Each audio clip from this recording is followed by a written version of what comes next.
Hello, welcome to Philosophy 100, General Logic. My name is Professor C. Jacob Hale, and I will be your professor for this class this semester.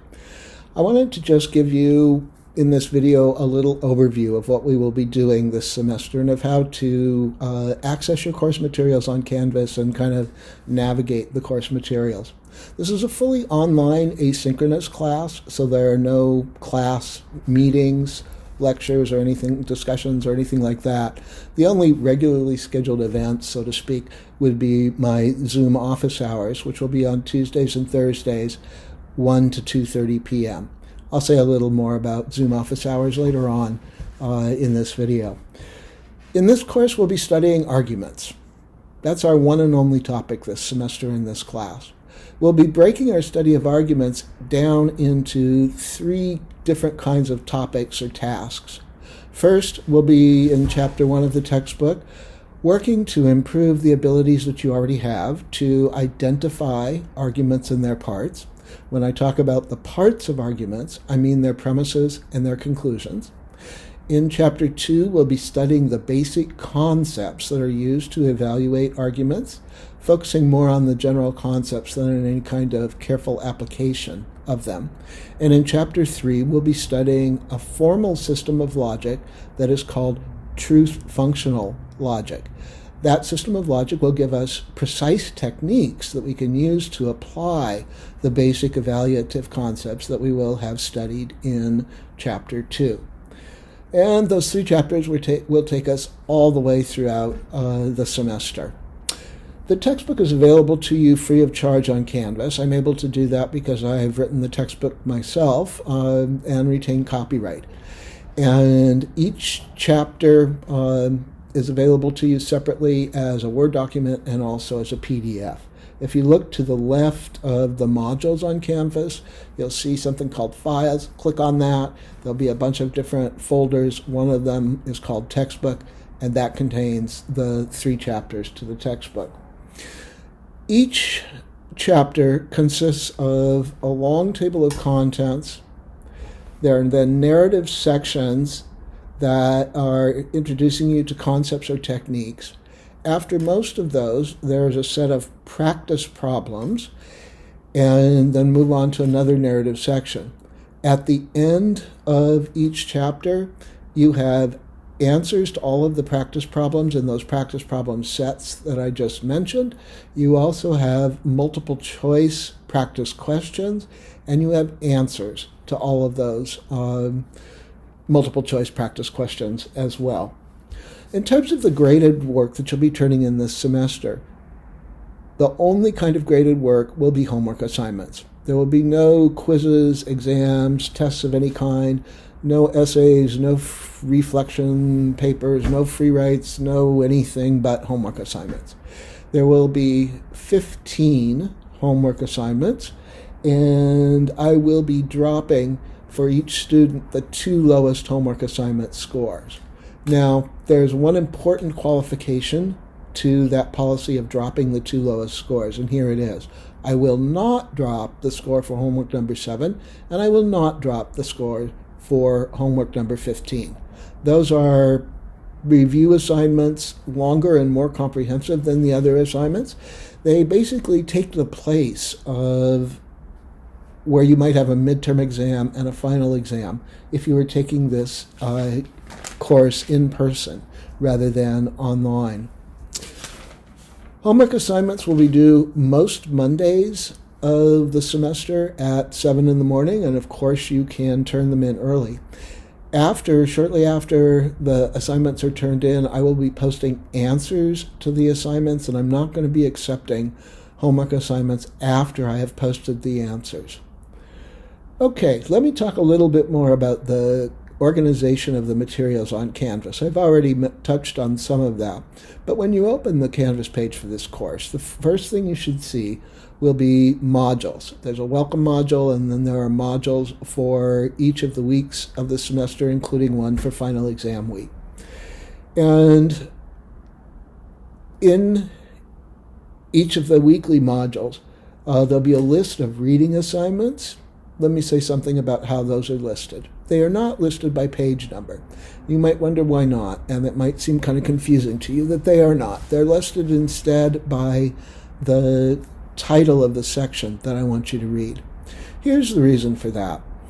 I've discovered, really the hard way, that depending on the type of computer system or the type of device that a particular student is using, the page numbers that one student sees might not match up with the page numbers that another student sees. In turn, they might not match up with the page numbers that I see. So if I were to say read, pages 20 through 32, those would be different pages for different students, and they might in turn be different pages for me. And that would be just horribly confusing. So the reading assignments will always be by the title of the section that I want you to read. For each week, there will be a list of the practice problem sets that cover those sections and that are relevant for you. And again, you can check your work on those because you have answers to all the practice problems in your book. There will be a list of all the relevant multiple choice practice questions. You also have answers to all of those in your book. For some weeks, there are boxes in the text that contain important information, like summaries of important definitions, for example. And for any weeks where there are important boxes like that, I will list them. And then finally, there will be links to the YouTube videos that I've made that cover the material from those weeks. Okay. When you look to the left of the modules, as I mentioned already, you will see textbook as one of the subfolders within the folder called Files. There's another one called Syllabus and Other Course Information. Please do read your syllabus. I'll be adding additional course information in there as the semester goes along. There will be a link to, or a folder for Zoom office hours that will include the links to Zoom and reminders about the dates and times. There will be a folder called Tutoring that will be empty at the start of the semester, but within the first couple of weeks of the semester, the philosophy department will have up and running a free tutoring center available for students in Philosophy 100. These are advanced students who have expertise in this material. Some of them are philosophy majors, some are computer science majors. And I've discovered that almost always when my students have gone to tutors, it's helped them tremendously. So I would strongly encourage you to do that. You will also find a folder called Answers to Homework Assignments. Let me give you some tips on how to do well in this course. First off, be sure to do the reading assignments first thing each week. If you do not do the reading assignments, you cannot expect to understand the material. Secondly, I'll mention also about those reading assignments. They tend to be short, but they tend to be pretty technical, so you'll need to go a little more slowly with this material than you might with material in some of your other courses. Not all, but in some of your other courses. I'm going to tell you now the order in which I would suggest you do things for a typical week. Start out by doing the reading assignment.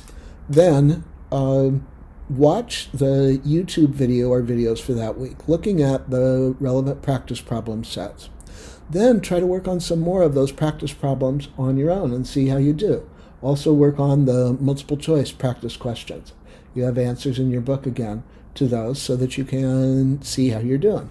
The homework assignments will be modeled after practice problem sets in your book and to some extent the multiple choice practice questions in your book as well. So you will need to read those instructions carefully and look back at your book while you are working on the homework assignments. Come to Zoom office hours if you possibly can.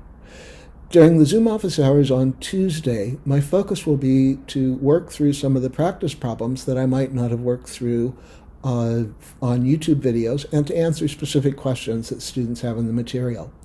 On Thursday office hours, though, we'll focus on going through questions that are specific to the next homework assignment that is due. So if some of you got stuck on, I'm going to make up numbers, number 7, and want me to help you with that, Zoom office hours on Thursday are a perfect time for that. If some of you are just unsure of some of the answers that you've already come up with, Thursday Zoom office hours are a perfect time for that. I do want to say that I understand, of course, that my office hours may conflict with other things that you've got in your schedules, and so I want to be available to you at other times as well. On Zoom by appointment, we can do individual appointments, we can do appointments with small groups if you would like. I'm also available on email. My email address is jacob.hale@csun.edu, and I also try to keep up on messages that come through Canvas. So those are all ways that you can reach me, and I hope that you won't hesitate at all to reach out and ask for my help.